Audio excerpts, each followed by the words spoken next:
एक साहब फरमा रहे हैं कि मैं अगर हाउस रेंट एक कंपनी से एडवांस में ले लेता हूँ तो इज़ इट टैक्सेबल।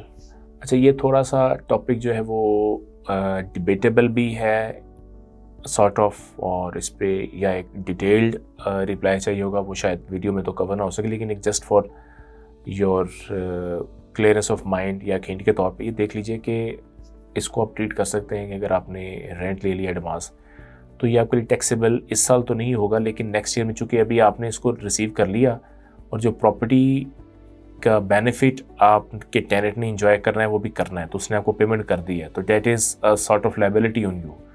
तो लायबिलिटी पे तो टैक्स नहीं होगा। हाँ, उसको नेक्स्ट ईयर जब वो आपकी इनकम बनेगी, जब वो उसको बेनिफिट को अवेल कर रहे होंगे, तब आपके लिए टैक्सेबल होगा।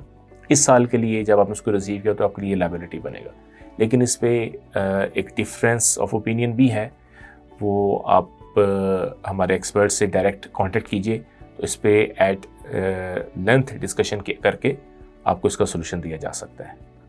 Thank you.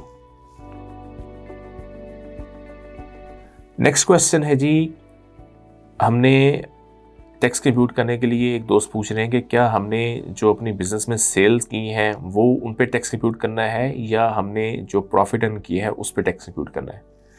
तो इसमें देखिए कि जो आपने सेल्स की हैं वो तो टैक्सेबल नहीं होती, उसको आपने जो सेल्स की हैं उसमें से आपके बहुत सारे एक्सपेंसेस माइनस होंगे। फॉर एग्जांपल, आपने सबसे पहले उसमें परचेजेस आपने की हैं तो परचेजेस उसमें से माइनस होंगी, प्लस आपकी परचेजेस को आप कह सकते, चूँकि वो आपके कॉस्ट ऑफ सेल का हिस्सा है, तो कॉस्ट ऑफ सेल के अंदर आपके वो स्टॉक्स आ जाएंगे, परचेजेस आ जाएंगे, क्लोजिंग स्टॉक आ जाएगा, आप जीपी पे पहुंच जाएंगे। जीपी के बाद आपके जो अदर एक्सपेंसेस होंगे, सैलरी अगर आपने कुछ एम्प्लॉयज़ को आप पे करते हैं, या आपके कम्युनिकेशन के चार्जेस हैं, यूटिलिटीज़ के चार्जेस हैं, बिजली के बिल हैं, या और डिफरेंट किस्म के एक्सपेंसेस होते हैं बिजनेस के अंदर, एंटरटेनमेंट के एक्सपेंसेस हैं, या आपने कुछ प्रोफेशनल फीस पे करते हैं, वो सारे एक्सपेंसेस हम माइनस करके आप पहुंचेंगे नेट प्रॉफिट पे। अब वो नेट प्रॉफिट आपका अगर टैक्सेबल है तो आप उस पर बिजनेस के स्लैब लगा के टैक्स कंप्यूट करेंगे और वो आपको पे करना है। बट एक चीज़ जो देखने की कि समटाइम्स ये होता है कि आपने बिजनेस की जो आपकी रिसीट्स हैं, यानी जो आप सप्लाईज दे रहे हैं इंस्टीट्यूशंस को, समटाइम्स गवर्नमेंट इंस्टीट्यूशंस को आप दे रहे हैं या प्राइवेटली भी, तो वो बाउंड हैं कि वो आपका at source with holding tax deduct कर लेते हैं। वो आपकी रिसीट्स वैल्यू पे 4.5% काट सकते हैं। समटाइम्स वो कुछ इंडस्ट्रीज पे 7% है, कॉन्ट्रैक्टर के लिए 7.5% है, तो वो वेरी करता है।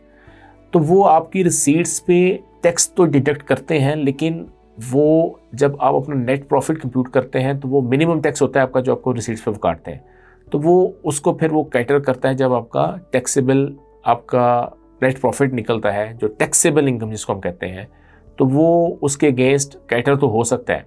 एज पर ऑर्डिनेंस आपने पे करना है, वो आपने अपनी नेट प्रॉफिट पे पे करना है।